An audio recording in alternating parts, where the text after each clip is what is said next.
vocês um exemplo de aplicação do método científico para se chegar a uma conclusão que é espiritualista.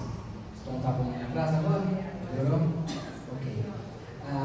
Quem elaborou esse estudo não é espírita, é católico, é um neurocientista canadense chamado Mário Bodegar. Ele editou esse livro aqui com a ajuda de uma jornalista que ficou responsável por formatar o conteúdo do material, mas o teor da pesquisa está baseado num artigo científico do tipo desses que a gente acabou de ver aqui, o método com Saul e a apresentação da Sandra. Eu não vou ficar preso a dado estatístico, a apresentação, a esse formato mais científico, não. Vou trazer para vocês em resumo o que foi pesquisado, como foi pesquisado, que conclusão isso levou, chegou a que conclusão e que tipo de raciocínio nós espíritas podemos fazer a partir dessas descobertas que reforçam uma visão que a gente já tem, mas que dão um aval científico e nos faz pensar no caminho dessa parceria daqui em diante para a humanidade, independente de ser espírita ou não. Porque para o espírita, essa dupla ciência e religiosidade não é novidade nenhuma, espiritualidade não é novidade nenhuma, porque para quem estuda a doutrina sabe que nós estamos sustentados no tripé de ciência, filosofia e religião. Né? Para quem não é espírita, que lógica é essa? Isso está no livro O Consolador, na introdução.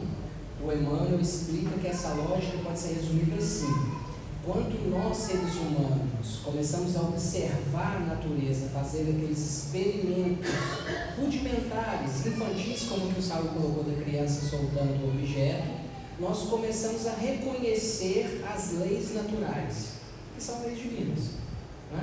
Que estão na criação, refletindo a vontade divina. Então eu começo a verificar isso, compreender, e à medida que eu vou avançando nessa compreensão, fazendo ciência, eu começo a filosofar acerca das lacunas, que a Sandra falou. Porque a ciência não consegue abarcar tudo, até pela metodologia, pela quantidade de recursos aplicado. As lacunas são preenchidas filosoficamente. E aí, então, veio o segundo. E quando nós fazemos esse movimento ficar natural nosso, de observar, compreender e filosofar, naturalmente nós nos reconectamos com a ideia de um Criador, daí a ideia de religião. Não da religião dogma, nada disso, da religião original, a ideia original que é se religar a Deus. Então, para nós espíritas, por isso essa ideia não é novidade, né? Aqui, o que acontece? O que está narrado aqui nesse livro, que é reflexo do artigo. O artigo é do ano de 2006, como eu falei, é de um neurocientista, e ele buscava encontrar algum elemento biológico no encéfalo que comprovasse a ação material da prece, tanto em quem faz a prece, quem está orando, quem está em oração, quanto para aquele que é objeto da oração, quando essa oração é direcionada para uma pessoa. Então, qual foi a lógica dele? A princípio, para quem não trabalha ou pesquisa essa área, talvez não seja muito claro, é bom a gente lembrar de um detalhe. Até pouco mais de uma década, não era possível analisar o funcionamento do encéfalo de uma pessoa encarnada. Não era possível, né? A gente precisava fazer isso no processo pós-morte.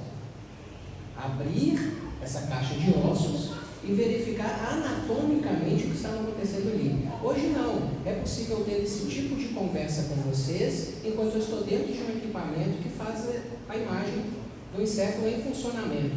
Então isso criou possibilidades que até então não existiam. Essa pesquisa, em uma boa parte, é fruto dessa capacidade científica. Isso tem a ver com o que o Saul falou na apresentação dele, equipamento.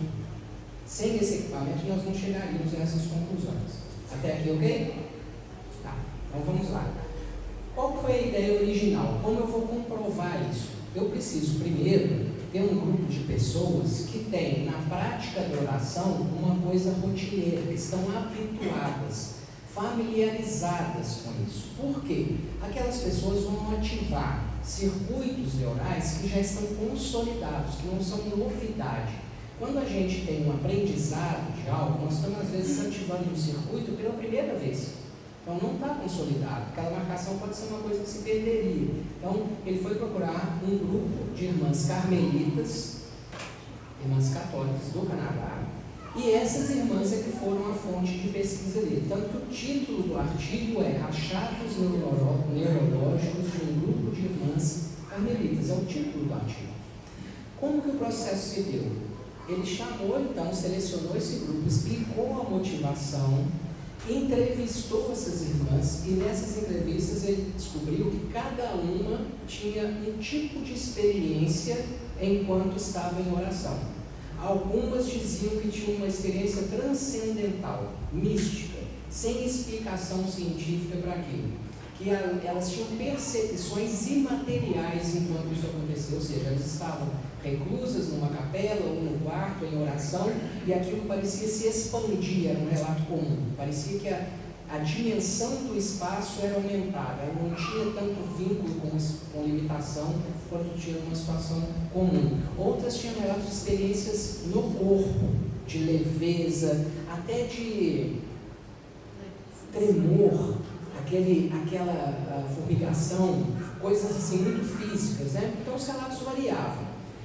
Bom, o que ele fez no primeiro estágio do estudo? Ele levou essas irmãs para um centro de pesquisa. Ele é ligado hoje ele é ligado ao Centro de Pesquisa Neurológica da Universidade de Nevada, nos Estados Unidos, na época ainda no Canadá.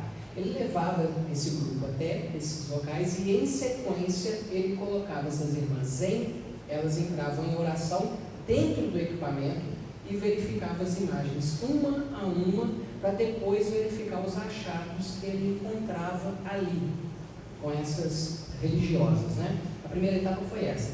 As primeiras conclusões foram o quê? Áreas que nós espíritas já reconhecemos como áreas que estão relacionadas à espiritualidade. Nós descobrimos isso cientificamente, gente? Não. Nós descobrimos, por exemplo, com o livro Evolução em Dois Mundos. Lá no livro Evolução em Dois Mundos tem um capítulo que trata especificamente, para quem não conhece o material, esse livro é organizado em dois conteúdos distintos. Um conteúdo que fala de como o nosso corpo, a nossa parte biológica se desenvolveu ao longo do tempo para que pudesse habitar um espírito no nosso nível de evolução, né? E como que o espírito, que também foi criado, né, simples e ignorante, evoluiu ao longo do tempo para poder ser capaz de comandar um equipamento sofisticado como esse que a gente usa hoje. Fala dessas duas coisas, caminhando em paralelo. Lá tem um capítulo que fala da mente. Esse livro é a psicografia do Chico com o André Luiz, né? E lá a gente vê que nesse capítulo da mente já fala de N fatores de funcionamento neurológico que a ciência desconhecia. Ela não conhecia isso. Muitos cientistas hoje que são espíritas ou espiritualistas estão usando o conteúdo desse material para levantar hipóteses, para fazer aquela pergunta como foi feita aí: por que alguns lembram? Né? Então utilizam o material que está ali descrito pelo espírito para ir lá fazer pesquisa científica e comprovar. Esse material que não usou, ele não partiu desse princípio, porque ele não é espírita. Ele partiu de uma pergunta dele, mas chegou à mesma conclusão: glândula pineal. Glândula pineal altamente ativada durante a oração dessas irmãs carmelitas. Agora, o curioso é o quê? Que, embora essa fosse a área mais ativada, outras áreas de circuito típico também eram chamadas. Então, quando a irmã ela tinha uma experiência visual, que não tem nada a ver com o ambiente que ela estava, por exemplo, ela dizia ver Jesus, a área neurológica relacionada à visão estava plenamente ativada, tal qual ela estivesse vendo o objeto do corpo. Exatamente igual. É aqui que estava funcionando. Então, esse foi o primeiro achado. Aí, ele ficou ainda mais curioso e começou a pensar numa pesquisa que viesse a investigar como que isso afeta uma pessoa para quem aquele grupo estivesse orando. E ele fez a pesquisa do estilo que o Saul comentou aqui. Ele não usou o termo placebo, mas é o placebo, né? Você lembra que o Saul falou, a gente aplica o medicamento, a vacina, né, real num grupo, o outro grupo recebe uma coisa que não é a vacina, e o que se espera é que o grupo que recebeu o real tenha mais resultado do que o grupo que recebeu o falso, porque vai ter resultado também. Porque se isso não fosse verdade, a gente não servia de parâmetro. Tem resultado naquele que só acredita também que recebeu, né? Então ele dividiu em dois grupos. Um grupo de pacientes que estavam no mesmo hospital em que as irmãs estavam, que eram colocados em equipamentos enquanto as irmãs também estavam, enquanto elas oravam por ele, a mesma região neurológica ativada. Mesmíssima. E aí, para ficar a contraprova, ele acionou um neurocientista japonês na Universidade de Tóquio. Então tem a questão da distância e a questão da não informação. O paciente neurológico, ele não era informado que aquilo que ele ia fazer era parte de um experimento científico. Ele não sabia que isso estava acontecendo. Ele era levado para lá, colocado no equipamento na mesma hora que estava combinado com as freiras, com as irmãs carmelitas. Mas ele não sabia disso. O que vocês acham que deu no resultado? Mesmo resultado, mesma área ativada, mesma porção, com um detalhe que chega a ser fantástico. Imagina assim, um dos pacientes, a questão dele é que ele tinha sofrido um acidente vascular cerebral, o famoso AVC, e ele ficou com uma limitação de movimento. A gente estuda assim, quando você tem o AVC afetou o hemisfério direito, a limitação de movimentação é do lado esquerdo, cruzado. Então ele tinha essa limitação do lado esquerdo, mas neurologicamente do lado direito. Na hora que ativou, a hora que as orações começaram a acontecer e ativou a pineal dele, houve ativação do lado direito, porque ele foi afetado aqui, para mobilizar o lado esquerdo. Então, fica uma comprovação bastante material de como isso ocorre na oração.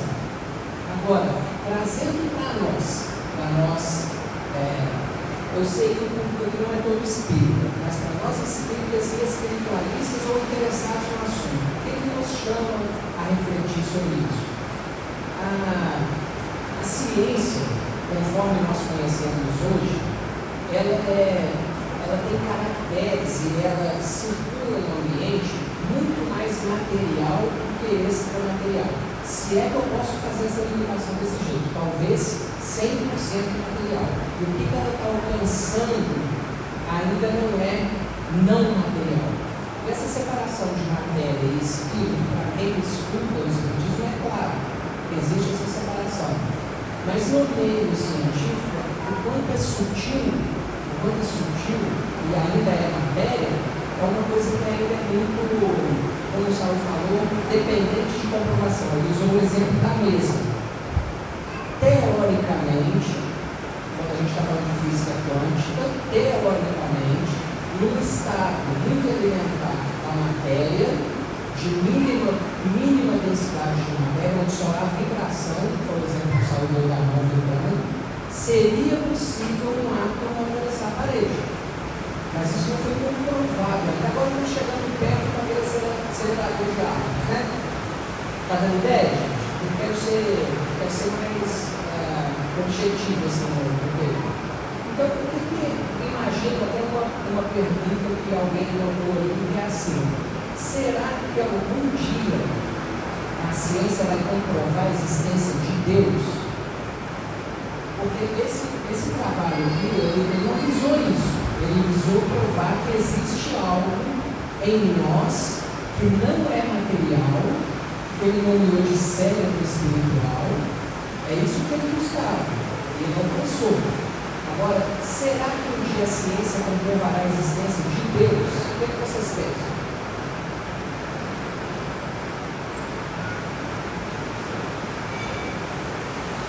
Então, é discutir, então não sei se essa resposta existe, não. É uma boa pergunta, porque eu não sei se essa resposta existe.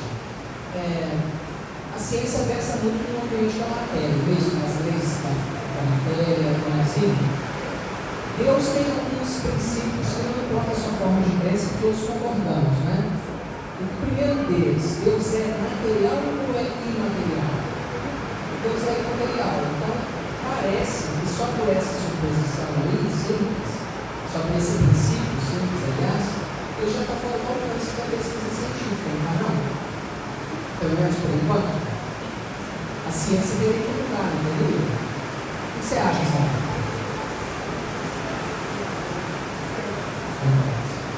Tá, nós temos mais 5 minutos. Eu vou contar então de um outro artigo que também é mencionado ali, que é muito interessante. Porque na verdade foi esse outro artigo que provocou a colocar esse nome no livro. Nessa outra pesquisa, depois disso tudo, nesse caso, se trata de um Deus material ou um Deus imaterial.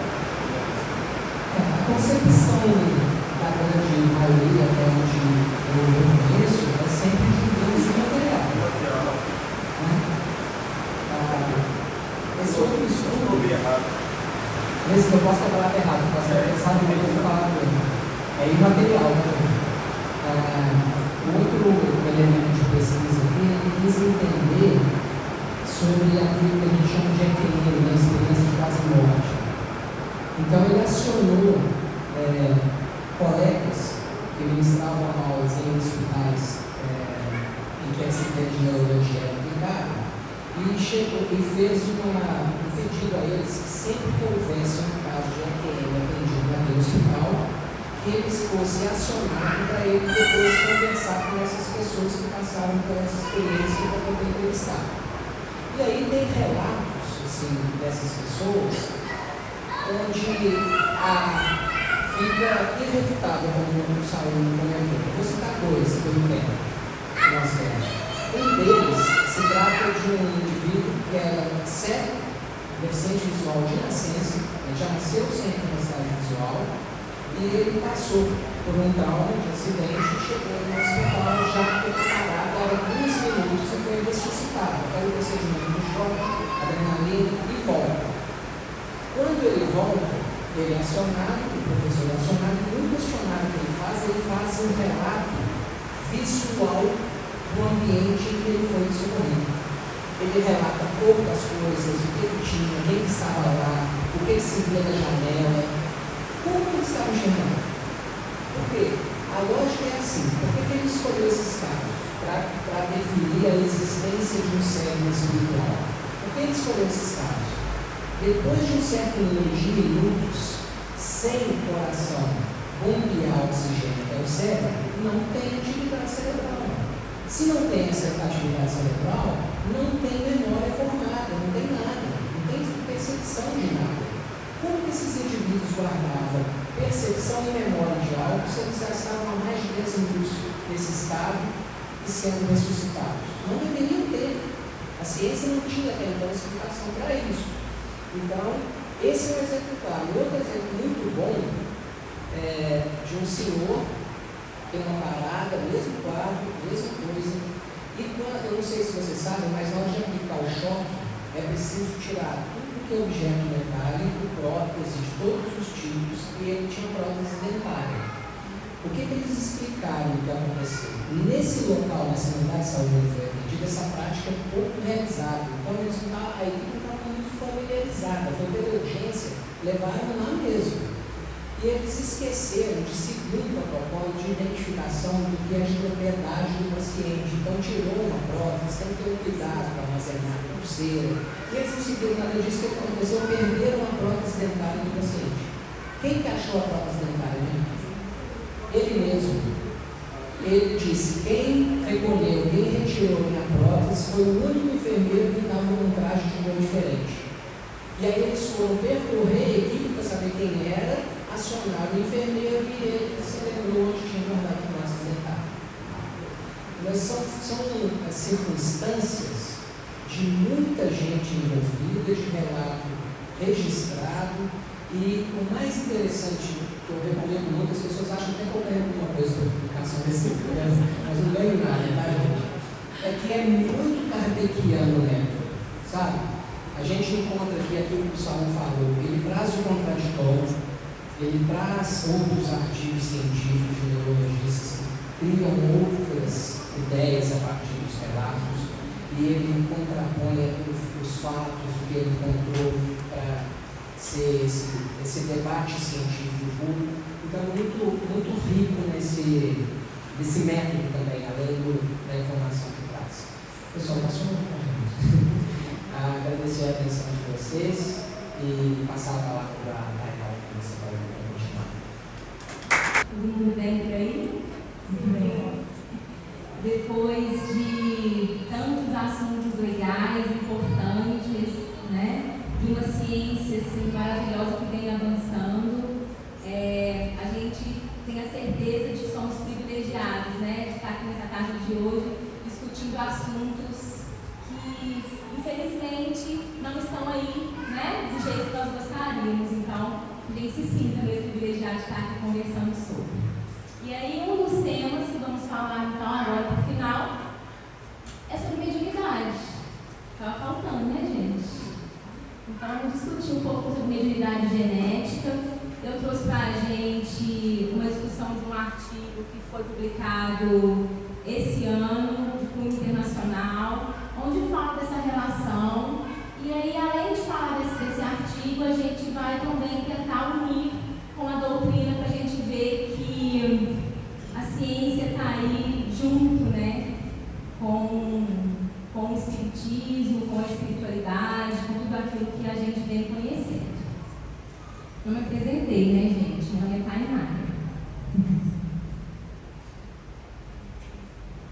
Bom, antes da gente falar de mediunidade, aproveitando que nós temos aqui pessoas que não são espíritas, né, ou então apenas simpatizantes, para a gente enfatizar uma verdade. E aí essa verdade é que nós vivemos cercados por seres invisíveis, ou que nem todos temos a capacidade mediúnica de percepção factível. Somos todos influenciados em maior ou menor grau, né? Quem nunca teve aquela experiência de ter uma intuição, né? Aquele arrepio, aquele momento que a gente fala assim, opa, isso aqui não é meu, né? Aquele sentimento bom demais ou ruim demais. Isso é a expressão dos espíritos da nossa vida. E aí eles estão por aí, em grande parte, inclusive, né? Ao redor de nós, a todo momento.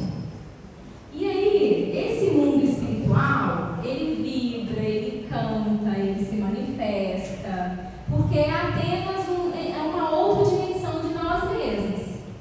Quando nós desencarnamos, nós levamos tudo aquilo que nós somos, né? Só que estamos em um outro plano. E aí eu gosto muito do livro Parnaso e Além do Túmulo, do Chico, porque ele traz poemas maravilhosos, inclusive de poetas muito conhecidos, né? E aí um trecho do Parnaso e Além do Túmulo, ele fala assim: além do túmulo, o espírito ainda canta suas ideias de paz, de amor e de luz. Ou seja, a gente, nós enquanto espíritos, que daqui a pouco vamos desencarnar, vamos vibrar e fazer tudo aquilo que é da nossa vontade, inclusive, né?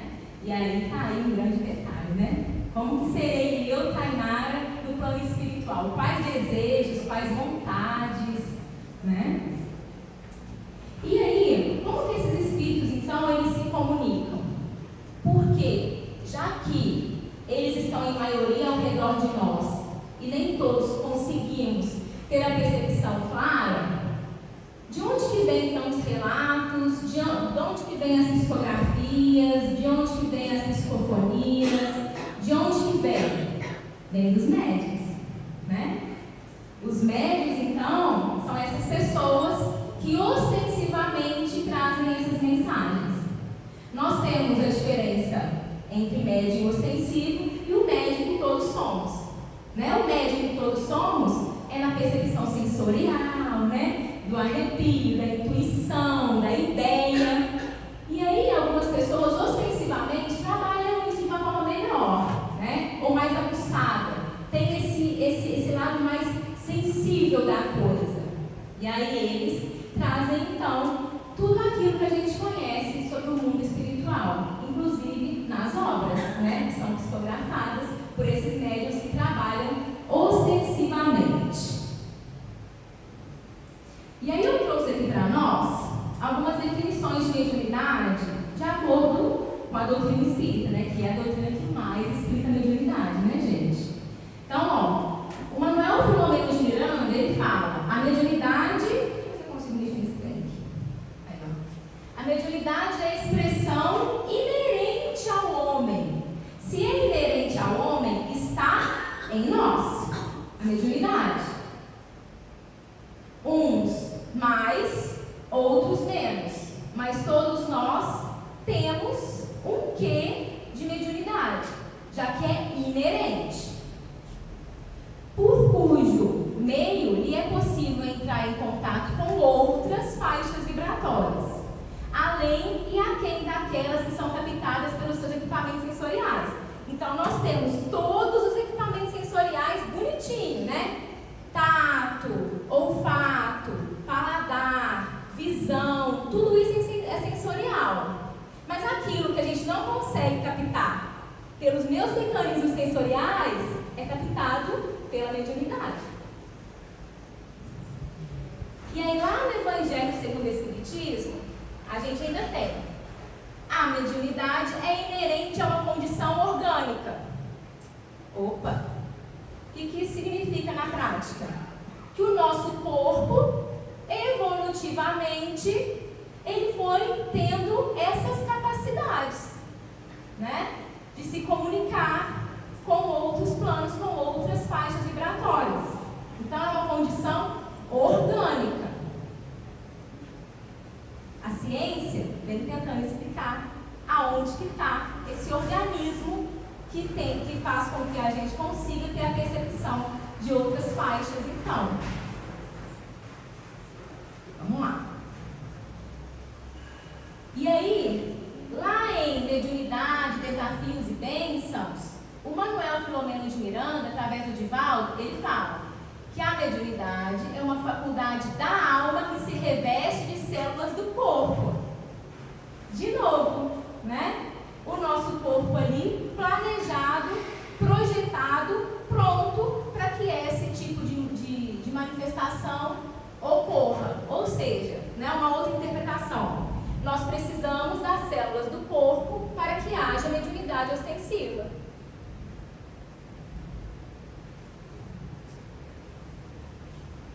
Olha lá.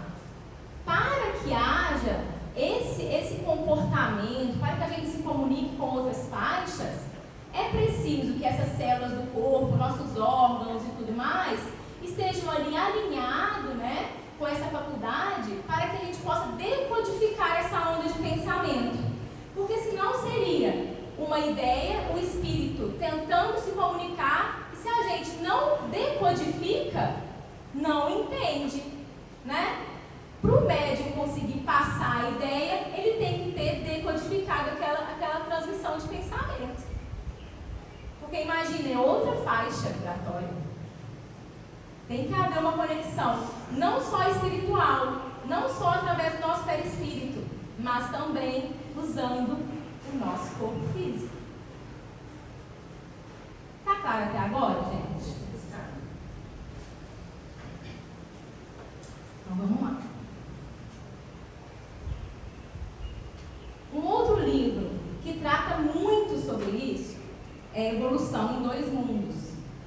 E aí, lá no Evolução em Dois Mundos, o André Luiz fala que o organismo humano ele foi se estruturando, foi se adaptando, foi necessários milênios, né, de evolução, de adaptação celular do organismo para que a gente pudesse decodificar esses pensamentos e vibrações.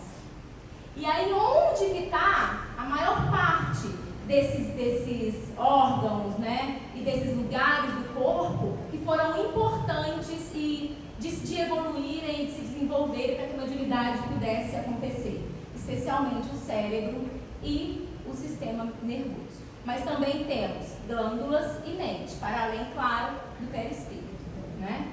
Então, nós fomos, né, através do tempo, nos tornando capazes de ter essas percepções. Não só do eu acho, mas do eu vejo, eu sinto, eu ouço. Eu sou capaz de escrever uma mensagem sobre isso, aquela ideia que estão me passando. Então, é a mediunidade sendo explicada aí, né, gente? E aí, sobre isso também, nós vamos discutir agora o artigo que é a fonte inspiradora dessa fala sobre mediunidade genética. É um artigo, gente, que foi publicado este ano, mas que os dados foram coletados entre 2020 e 2021, mas só agora que ele se tornou tão importante, inclusive a cunho internacional. Vamos entender o tema primeiro e depois a gente vai conversar sobre os objetivos, os métodos e os resultados. Traduzindo isso daqui, seria, genes candidatos relacionados à mediunidade espiritual. Uma análise de sequenciamento completo do exoma de médiuns altamente talentosos. Esse altamente talentosos aqui seria médiuns ostensivos que já trabalham na mediunidade, tá? Então, o que eles fizeram? Eles quiseram analisar o gene de pessoas que trabalhavam na mediunidade, compararam com pessoas que não trabalhavam com a mediunidade para ver o que acontecia no corpo dessa pessoa que é o médium ostensivo que trabalha na casa espírita, inclusive. Né? E aí, outra pergunta que vocês podem ter é: o que significa exoma? Por que eles analisaram o exoma? O exoma é a parte do DNA que codifica a proteína. Essa codificação da proteína ela é essencial para a fabricação dos nossos órgãos, dos nossos sistemas como um todo. Então, eles analisaram o exoma porque assim eles tiveram um apanhado muito completo dos órgãos, dos sistemas e de tudo aquilo que era importante para o funcionamento. Tá? Então, foi uma análise muito, muito profunda quando eles pegaram esse exoma aqui. E aí, gente, foi uma pesquisa feita a muitas mãos, né? Temos a USP, temos a Juiz de Fora, né, que é a faculdade lá da Sandra, o laboratório dela, temos Porto Alegre, temos muitos institutos de pesquisa tratando sobre esse tema, o que é muito legal, né, gente? Tem crescido muito o número de pesquisas e que tentam desvendar aquilo que até ontem era um mistério, né? Mas que agora a gente consegue perceber a busca por explicações. Até ontem que eu falo para a sociedade, né, gente? Porque nós espíritas, a gente já vem trazendo essas discussões há mais tempo. Porém, quando a gente trata de um artigo, e um artigo que as pessoas discutem num jornal, né, numa revista, e que fala num programa de TV, isso é a popularização da ciência e que é essencial para nós, né, enquanto sociedade. Então, vamos lá para os objetivos da pesquisa.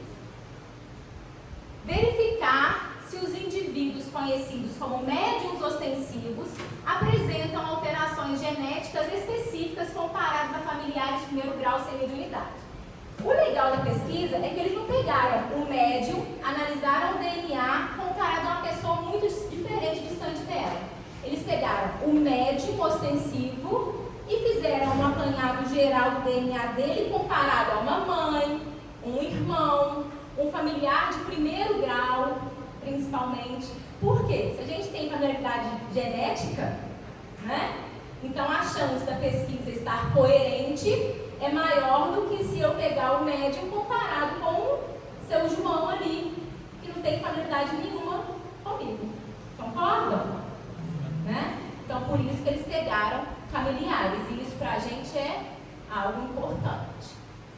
Então, eles analisaram 54 médiuns altamente dotados com pelo menos 10 anos de prática mediúnica, praticada em pelo menos uma vez por semana, e 53 familiares sem mediunidade. E aí, como que eles fizeram a análise? Eles coletaram saliva, porque na saliva a gente tem o DNA, né? Seria um método mais tranquilo do que pegar, por exemplo, sangue. E aí eles fizeram a análise genética para comparação desses grupos de médiums e não médiums. Trouxe aqui a fala de um dos pesquisadores, que é coautor aí do estudo, só para exemplificar a pesquisa. E aí ele diz assim, ó. É um estudo caso-controle. Aquilo que Saulo falou, né? Aquilo que Denner falou, aquilo que Sandra falou. Você pega casos de pessoas que têm variável de interesse, no nosso caso a experiência mediúnica, e compara com pessoas que são muito parecidas, mas que não têm variável de interesse. No caso, não são médiums. A ideia é ver se o grupo de médiums tem algumas variantes genéticas que não estão presentes no grupo controle. Este é o modo padrão de se fazer estudos de genética. Ou seja, compararam o DNA para ver se realmente, durante a prática mediúnica ou esse médium ostensivo, tem algo diferente daqueles que não têm sensibilidade mediúnica. Corroborando tudo aquilo que a gente viu antes da doutrina, né? Que é uma faculdade da alma que se reveste do corpo, que é algo inerente ao homem. Tá vendo como está tudo muito alinhado, né? Ciência e doutrina. Bom, o que vocês acham que foi o resultado? Um spoiler aí, que vocês acham? Alguma modificação? Hã? Teve diferença de DNA, vocês acham? Então vamos lá. Vamos ver se eles conseguiram comprovar isso. Comprovaram e não foi pouco. Comprovaram bem comprovado. Comprovaram bem comprovado. Olha lá, gente. Eles encontraram 1.574 pontos do DNA que estavam alterados. Mutação. Uma mutação genética é quando há uma mudança no sequenciamento genético aqui, não é, Edu? É isso, não é? A professora minha amiga lá da UNA. Então, ó, nós temos é como se fosse uma falha, né? No DNA. Eu trouxe até esse exemplo aqui dessa imagem, ó. O DNA não mutado, percebam que aqui é roxo, e o DNA mutado com alteração é vermelho. Ou seja, no corpo todo do médium que foi pesquisado, eles encontraram 1.574 pontos de DNA em alteração. Muito, né? Muitos pontos de mutação genética no médium ostensivo. E aí essas mutações estavam distribuídas em 834 genes diferentes, para ter mais um quê aí de importância. Um dado legal é que eles analisaram um par de gêmeos idênticos, médiums, e aí eles encontraram nos dois médiums 334 mutações em 230 genes. E aí esses irmãos gêmeos tinham outro irmão não gêmeo. E no irmão não gêmeo, sem mediunidade, não houve mutação genética. Nos gêmeos médiums, sim. Nos não médiums, sem alteração.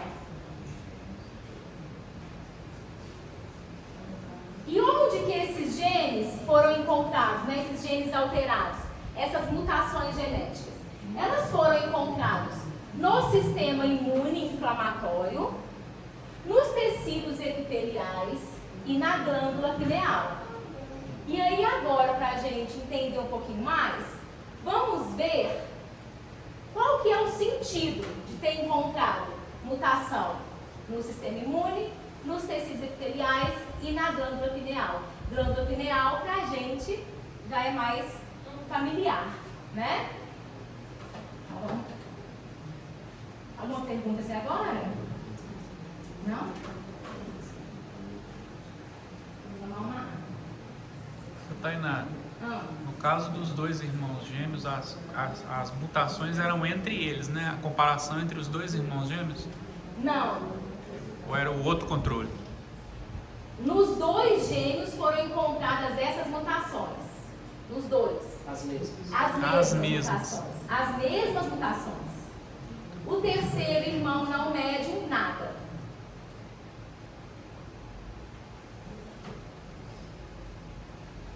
Bom, então o primeiro resultado deles mostrou que há genes alterados no sistema imune. O que a gente sabe? O sistema imune ele é muito importante para nos ajudar a defender contra invasores externos, né? Doenças, vírus, bactérias e etc. Só que nós temos uma área maravilhosa que se chama psiconeuroimunologia. E o que a psiconeuroimunologia fala? Que dependendo das minhas emoções, dos meus pensamentos, das minhas atitudes durante o dia, a forma com que eu enfrento alguma coisa, eu posso ter baixa ou alta de imunidade. Então, se eu tenho pensamentos negativos, a psiconeuroimunologia já fala que eu posso ter prejuízo na minha imunidade. Se eu tenho pensamentos positivos, aquilo já pode ajudar positivamente a eu ter mais saúde. O que isso significa? Que o sistema imune, ele é afetado também pelos nossos pensamentos, ele é afetado por aquilo que sentimos, a forma com que agimos, o nosso comportamento diário. E a gente pode até ter alguns exemplos, né, gente? Pessoas que passam, por exemplo, pelo luto e de repente começam uma série de adoecimentos, né? Pessoas que passam por um trauma e que de repente a saúde não volta nunca mais a ser a mesma, né? É o sistema imunológico sendo afetado diretamente por essas emoções, né? E por tudo que a mente é capaz de criar e desenvolver. Durante os estados de transe mediúnico, enquanto a gente está em trabalho mediúnico, o médium ostensivo que trabalha a mediunidade, podem haver mudanças sutis na atividade cerebral, no ritmo cardíaco, na liberação hormonal, e o sistema imunológico também pode estar afetado de alguma forma. Porque o sistema imunológico ele é quase que um viés assim, de captação do ambiente. Ele não é um bloqueador e algo que nos ajuda a bloquear vírus, bactérias, ele não reconhece o ambiente. Então, o sistema imune vai nos ajudar, inclusive, a reconhecer o ambiente que a gente não vê, espiritual, né? As percepções. E aí, André Luiz e Joana de Ângeles, eles já diziam que o fluido vital nos centros de força, né, que a gente chama de chakras, interage com o corpo físico. Então, durante o trabalho mediúnico, em que nós temos grande captação ali sensorial, nós temos mudança de comunicação entre neurônios, a gente tem um sistema nervoso mais aguçado, o sistema imunológico também entra em ação. E aí, a pergunta que não quer calar é: se afeta o sistema imune, a prática mediúnica pode trazer doença para o médium? Se por um instante o médium está ali, quase que aberto, né? Todos os seus sentidos para o plano espiritual, a gente pode estar mais suscetível a doenças? Está mais suscetível a doenças? Sim. Bom, o que a gente sabe? O que a gente sabe? Quem trabalha? Exatamente. O que a gente sabe? Quem é médium ostensivo aqui sabe que durante a prática mediúnica a gente se sente afetado, né? Pela energia, pela sensação e tudo mais. Só que depois que acaba o trabalho mediúnico, o que acontece? A gente retorna aquilo que nós somos. Meus pensamentos, as minhas vibrações retornam. Tudo volta ao equilíbrio, inclusive, e muito graças à ajuda espiritual da equipe mediando toda aquela conexão, né? Então, a resposta é não. O médium, ele não vai adoecer por conta da mediunidade, porque rapidinho ele é restabelecido fisicamente e emocionalmente. Pode ser que um tempo pode demorar um pouquinho ali, né, alguns minutos, vai para casa, mas no outro dia está tudo bem. O que adoece o nosso corpo? O nosso dia, os nossos pensamentos, né? A minha moral. Tudo isso traz adoecimento. Não é a especificidade do médium aqui, é das pessoas de um modo geral. Então não é a mediunidade, tá? A causa. O que o trabalho quis trazer pra gente? Que durante o trabalho mediúnico, a gente, para ter a melhor percepção, a gente tem aquele momento de mudança de toda a estrutura, inclusive do sistema imune. Da mesma forma, Tainara, o médium que ele não consegue se desligar também, às vezes numa sessão mediúnica, que eu já vi, né, amigos assim, manter o pensamento naquilo que aconteceu durante a sessão e levar, né, com o pensamento, o sentimento, demora a sair, né, aquelas, às vezes uma dor de cabeça, uma dor de barriga, um sintoma que ele pegou ali na hora da sessão, né? Mas aí vai depender do pensamento. Do pensamento, de oração, né, de volta a esse equilíbrio, de muitas vezes, né, estar, pedir mesmo para que aquela equipe espiritual auxilie, talvez um passe, né, tudo aquilo vai fazer com que essa pessoa retome ao seu estado original.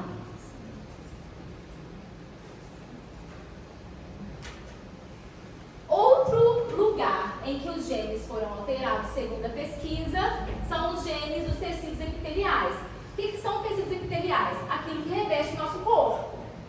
Pele, olhos, mucosas, órgãos sensoriais. Nós sabemos que nossos tecidos epiteliais têm milhares ali de canais, né, do sistema nervoso de recepção e de percepção do ambiente. Então, por isso que nós somos capazes de sentir frio, calor, arrepio. O que está acontecendo aqui, né? Nossos tecidos epiteliais, eles trabalham muito para que a gente consiga entender o ambiente à nossa volta.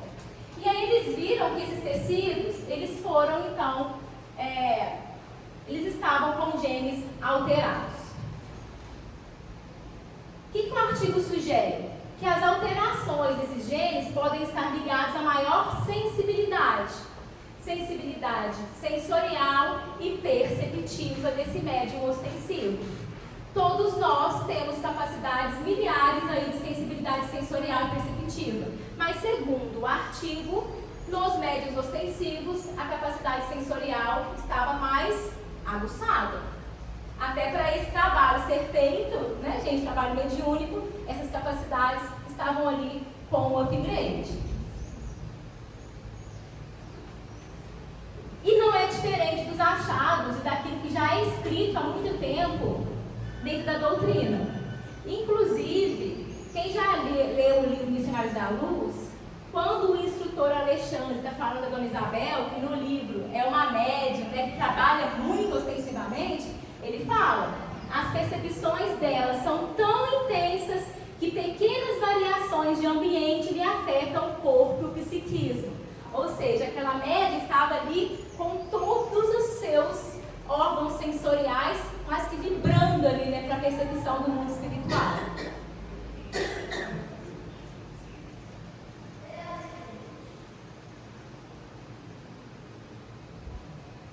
E o outro lugar que tivemos genes alterados é na glândula pineal.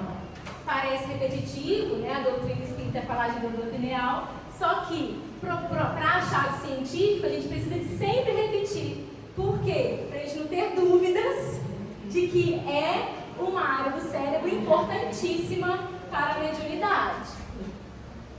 O que é a glândula pineal, gente? Primeiro falando de ciência, tá? De neurociências. A glândula pineal é uma pequena área do cérebro muito sensível à luz, que é responsável ali por regular o meu ciclo circadiano. O que é o ciclo circadiano? Eu tenho energia para estar acordado quando é de dia, e quando está de noite, ao anoitecendo, a gente começa a entrar num estado de sonolência. A minha glândula pineal, ela faz esse trabalho de reconhecer o que é dia e o que é noite, para a minha regulação de sono e vigília. Quando começa a anoitecer, nós temos a liberação de melatonina, que é esse hormônio muito importante para o sono. Inclusive, quem tem dificuldade de dormir, muitas vezes já ouviu falar, né? De tomar melatonina, fazer higiene do sono, né? Sair de perto de tela. Por que sair de perto de tela? Porque é sensível à luz. Quanto menos luz, mais eu ativo melatonina e mais eu consigo ter, então, essa percepção do soninho vindo, né? Ao contrário, quando a gente acorda que o solão está lá em cima, a melatonina está lá embaixo e o cortisol está lá em cima. Porque o cortisol é o nosso hormônio da energia, contrário da melatonina. Então, a glândula pineal, ela regula isso tudo que eu conversei com vocês. O que isso significa? Que ela é quase que um espelho da vida fora do corpo. De reconhecimento do ambiente, o sol, o que é claro, o que é escuro, é hora de dormir, então vamos regular tudo aquilo ali para a gente ter uma boa noite de sono. E aí, como ela é um espelho de vida lá fora, ela é um espelho daquilo que acontece também energeticamente falando, né? De energia, inclusive espiritual. André Luiz, lá em Evolução em Dois Mundos, de novo, né, esse livro maravilhoso, ele diz que a glândula pineal é um sensor espiritual que capta vibrações mentais. Então, durante o trabalho mediúnico, a gente tem a glândula pineal fazendo milhares de sinapses ali, né? Conexão entre neurônios para captar a ideia. Pois não? Claro.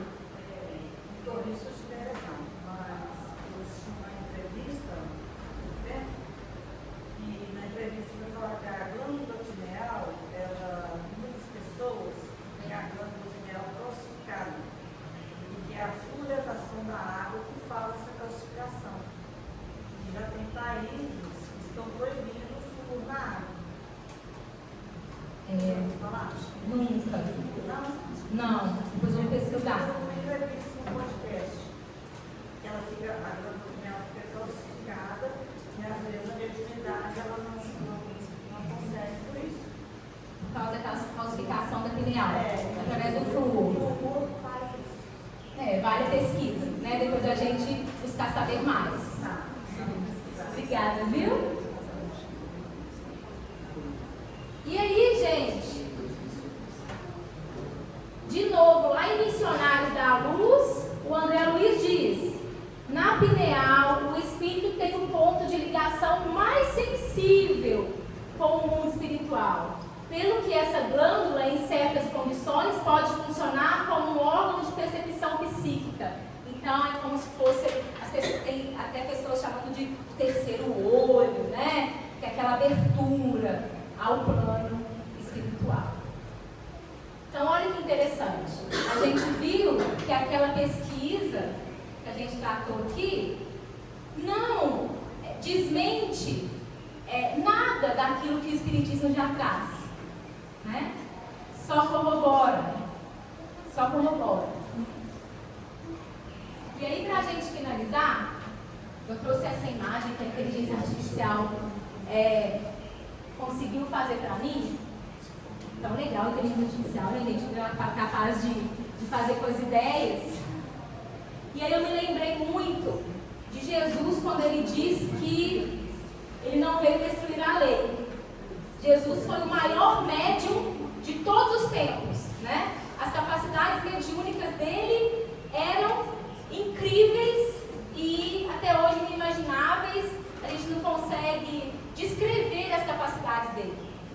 E aí, quando ele diz que não veio destruir a lei, é porque realmente está tudo em ordem, né? Aquilo que o plano espiritual espera, aquilo que é possível ser realizado, o nosso corpo pronto, caso, né, eu venha com essa tarefa de trabalho mediúnico, então está tudo dentro da lei, está tudo dentro daquilo que Deus criou e desenvolveu para nós. Muito obrigada.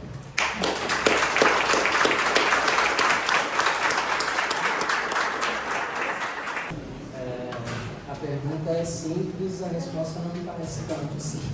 A pergunta é se há um consenso sobre a necessidade do método científico ser alterado para comportar essa pesquisa relacionada à espiritualidade.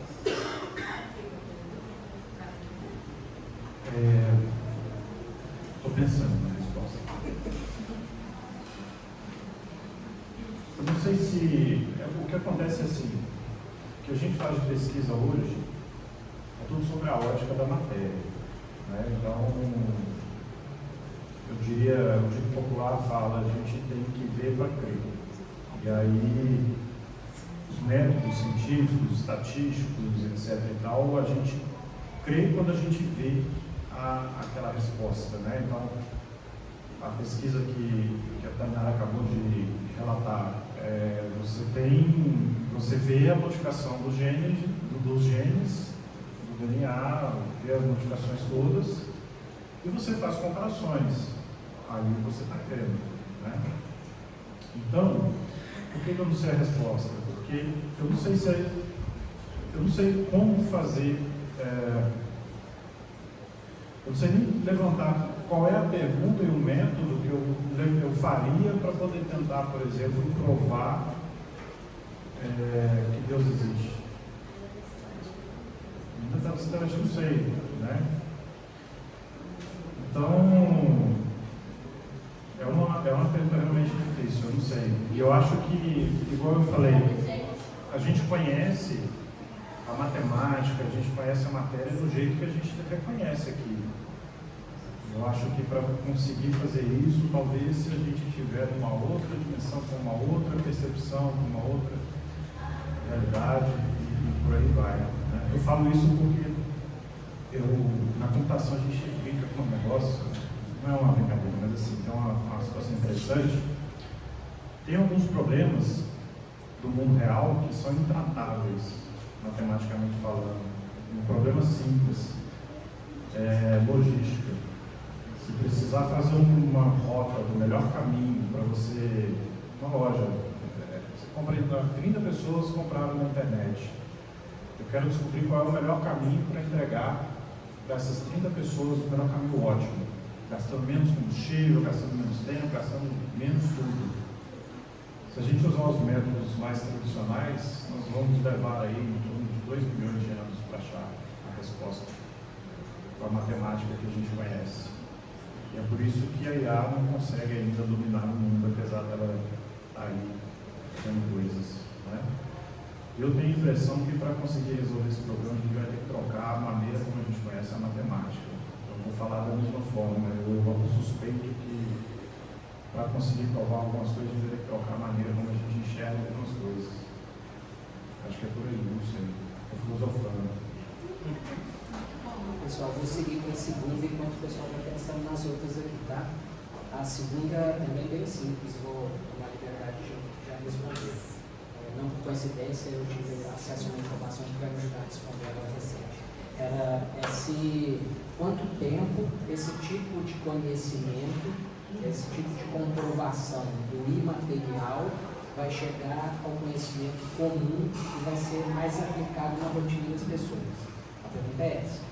O que eu acho que muito rápido daqui para frente, porque os artigos dessa natureza eles estão crescendo num número absurdo e a gente já vê um movimento social para aderir a essa ideia, independente de se tratar do conceito espírita ou não.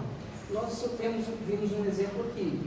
A Sandra é pesquisadora de um núcleo de pesquisa da Universidade Federal de Juiz de Fora, que se dedica a isso. Não é um núcleo médico fora da instituição, é um núcleo da instituição fazendo pesquisa nesse sentido. Já é um passo. Agora, mais perto ainda de nós, o Conselho Federal de Medicina, esse ano, notícia fresquinha, criou um comitê de pesquisa e tratamento relacionado à espiritualidade. O primeiro congresso desse conselho, desse comitê, foi agora em setembro, e o objetivo era criar protocolos para abordar o paciente, levando em conta o efeito positivo que a pessoa está vivendo a espiritualidade e o efeito negativo por ela não ver. Que efeito? Efeito em saúde, bem objetivo mesmo. Então você está muito mais perto do que parece. Está muito mais perto do que parece, que a notícia às vezes circula diferente em meios diferentes. Mais alguém? Só um comentário.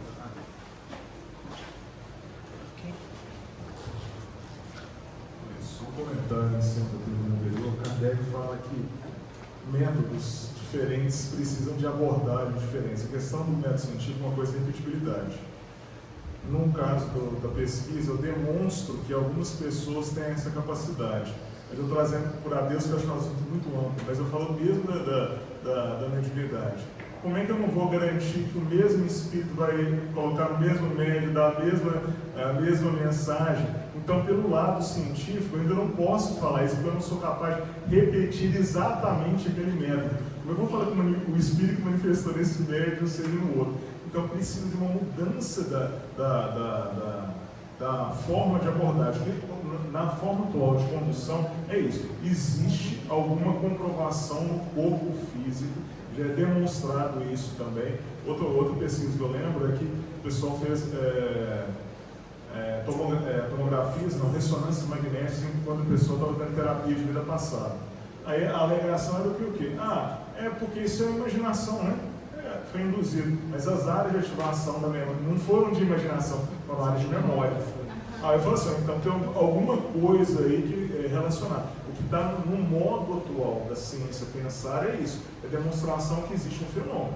E que agora, só porque ele não é replicável, quer dizer que ele não seja ciência, talvez não no padrão atual, mas a gente precisa refletir sobre isso.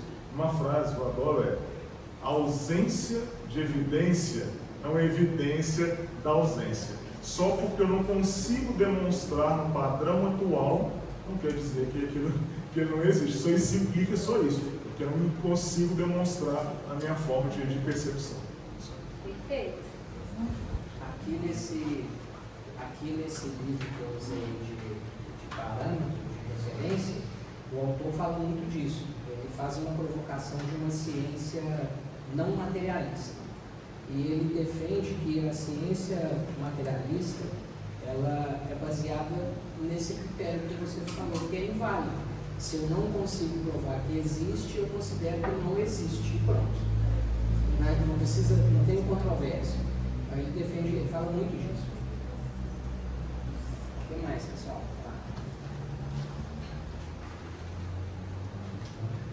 Eu queria fazer duas considerações para vocês três. A primeira delas, até lembrando lá nos capítulos iniciais do Evangelho segundo o Espiritismo, tem a passagem que fala justamente da ciência e da espiritualidade, que haveria um momento em que ciência e espiritualidade estariam caminhando mais juntas, que estaríamos mais preparados. Imagino eu, está chegando, né? Não é à toa que existem tantas pesquisas, e o que eu percebo, e aí eu estou falando realmente muito dentro das minhas concepções, do pouco de estudo que eu tenho, é que a ciência, justamente, independente se os pesquisadores, se os cientistas são espíritas ou não, eles estão conseguindo chegar a algumas conclusões que nós, né, que somos adeptos aí da doutrina espírita, entendemos como resultados realmente muito coerentes e que nós, independente da ciência, já experimentávamos. Então, a pergunta ela é ampla, inclusive, e é uma curiosidade minha. O que o movimento espírita no Brasil, que eu acho que eu não sei, acho que não seria adequado perguntar só para vocês três o que vocês acham. Eu estou perguntando de uma maneira geral mesmo. O que o movimento espírita, né, no nosso país está pensando disso? Ele está preparado? ele está condizente com isso? Como é que vocês sentem? Porque eu acho que essa é uma pergunta também realmente é muito pessoal, né? Talvez vocês não cheguem num consenso, mas talvez cheguem. E aí, só para poder fechar aqui a minha participação, eu queria fazer uma consideração, sobretudo, sobre os estudos que a Tainara ela compartilhou conosco. De uma pesquisa tão séria, tão profunda, tão bonita, que deixou todos nós tão envolvidos, né? Só que, Tainara, quando você fez uma pergunta em relação à mediunidade e sobre a saúde ou não do médico, eu fiquei muito pensativa em que resposta que eu daria, porque a pesquisa, ela trouxe ali uma experiência de médiums que já desenvolvem as suas práticas por mais de 10 anos, por pelo menos uma vez na semana. Então, nós acreditamos que esses médiums, muito possivelmente, sejam adeptos, não sei exatamente, da doutrina espírita, e que eles estejam realmente equilibrados. Então, até que ponto, porque todos nós, né, que estudamos um pouco da doutrina espírita, sabemos que a mediunidade ela existe independente de qual religião alguém professa, e se professa ou não qualquer tipo de religião, né? Os ateus também. Então eu fico muito pensativa, porque sei que existem várias explorações de pesquisas, que talvez, né, buscando ali um pouquinho das explicações de Saul, não tenham uma correlação, mas existem vários achados de questões realmente que levam a pensar, não são pesquisas definidas, mas de questões até relativas a algumas doenças, sobretudo quanto a autoimunes, relacionadas com mediunidade. Então, eu queria muito saber de vocês, o que vocês pensam disso? Então, qual é o seu nome? Renata. Renata, eu acho que você já até trouxe a resposta, sem problema. Na minha percepção, tá, gente? Se eu estiver errada, eu posso estar muito errada, mas acredito eu que quando você falou de equilíbrio, já é uma resposta para a gente, né? Porque não sei se a doença ela pode vir desencadeada desses espíritos e da manifestação desses espíritos, mas da falta de equilíbrio do médium enquanto um ser que vive, que explora, que trabalha, que tem suas relações. Então, só a falta de preparação mediúnica ou o tempo, não sei se é o que explica, mas sim a questão moral, a questão da busca por leituras edificantes, a questão toda dos bons relacionamentos, assim como qualquer pessoa, né, que tem a sua imunidade em baixa e que precisa de repente ter uma outra vida, mudar completamente de vida para atingir um ideal de saúde. Não sei se eu consegui ser clara assim, na minha opinião. Não sei se meus colegas concordam também. Vou comentar a primeira pergunta, que era como que o movimento está preparado. Eu acho o seguinte, é bem individual, né? Eventualmente, um monte de gente entrou aqui, vai sair daqui hoje diferente de quando entrou. Mas eu tenho a impressão que se o movimento não está preparado para ler, especialmente algumas daquelas citações que eu coloquei ali, e aceitar o progresso, então ele não está preparado, a gente está preparado para fazer descoberta científica. Então, é de cada um, é da consciência de cada um, e de aceitar, né? Aceitar e aceitar com responsabilidade, e as pessoas também fazem as pesquisas com responsabilidade. Então, é o pensamento meu, não pode ser generalizado.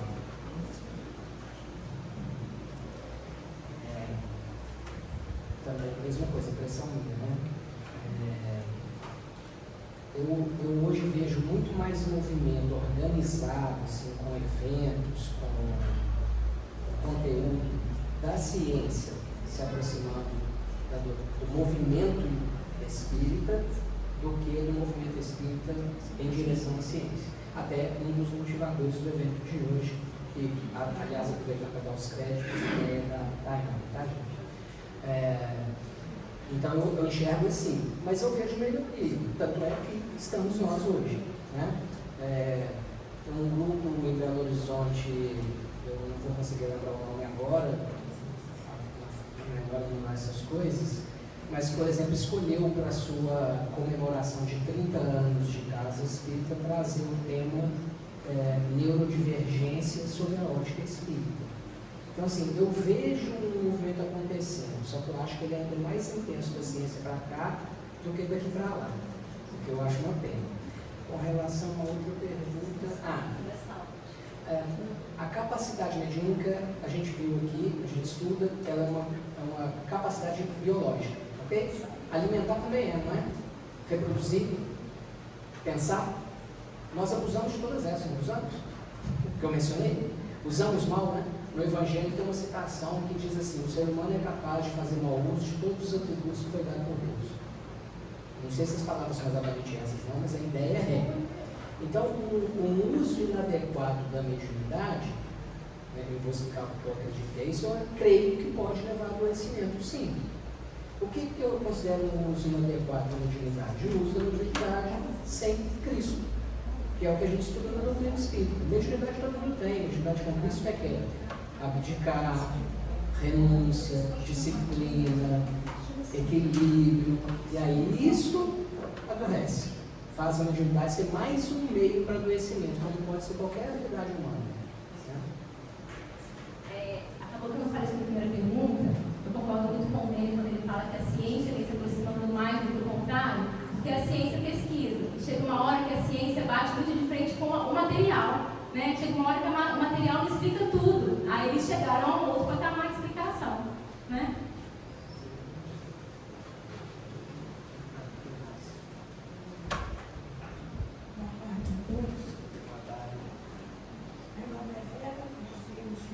Mas assim, senão o pessoal na praça não. Meu nome é Vera, nós vimos de manhã enriquecer bastante como temos feito. Minha pergunta, eu não sei, está me ouvindo bem? Eu não sei se ela procede. Primeiro, o QI, o seguinte perguntou, o que é emocional? O que é essa? Eu vou falar depois. Interfere na mediunidade? Essa é a minha pergunta. Agora, outra coisa que eu me pergunto, a ciência já se preocupa, sim, como já foi dito, com essa parte espiritual. Nos Estados Unidos, antes de 2020, conversava com o Teller, né? Uma Belos-Mar, ela fez um estudo e ela viu que mais do que a consciência que é, havia uma consciência, que é que a consciência espiritual de inglês é com essa. E ela dá algumas características que as pessoas têm esse interesse elevado. Eu percebo, lendo as coisas, que tem praticamente tudo que ela fala tem a ver com a doutrina. Então, a ciência, ela se preocupa sim com o espiritual. Ela está nascendo para o espírito. Mas a minha pergunta, eu não sei se é você, mas ela foi feita. Muito obrigada.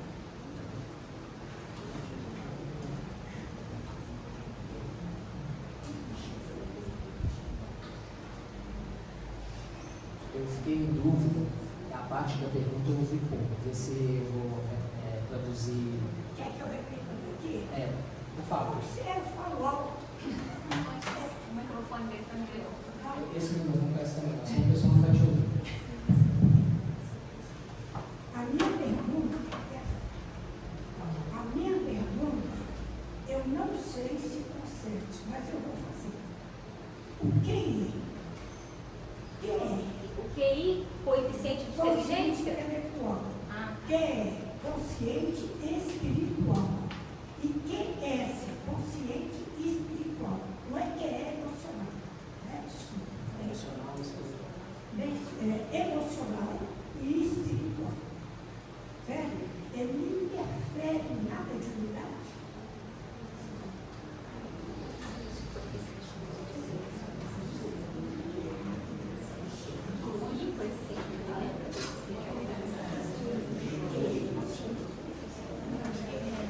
Então, eu vou falar só de lógica. Eu nunca pesquisei esse assunto. Vou falar de uma questão de lógica. Vamos recordar a definição de espírito. Espírito é inteligência. A gente pode traduzir assim? Por que a gente afirma que pode traduzir assim? Porque Kardec pergunta aos próprios: qual é a definição do espírito?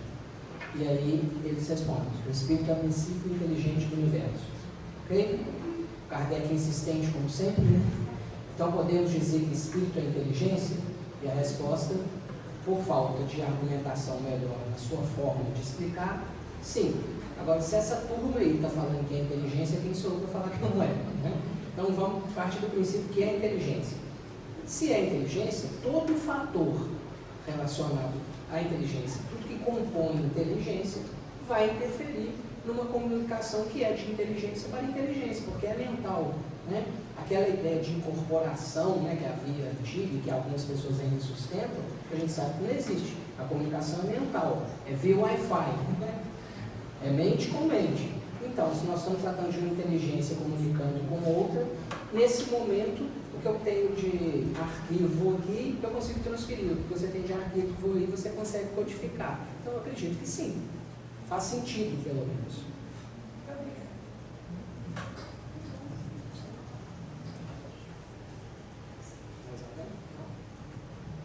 Pessoal, que é isso. Passar a palavra para a senhora finalizar. A gente fica tão feliz de ver, né, o horário e a casa está cheia.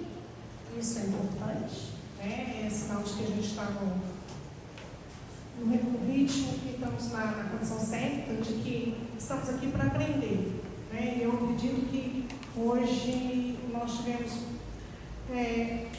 muito aprendizado, né? Vamos dizer assim, tivemos aprendizados. Estamos saindo com dúvidas, porque não foram todas sanadas, né? Estamos saindo com muitas dúvidas. Eu só falei uma coisa com a Dani, eu não sou expert em mediunidade não, tá, gente? Mas eu só comentei dos 10 anos.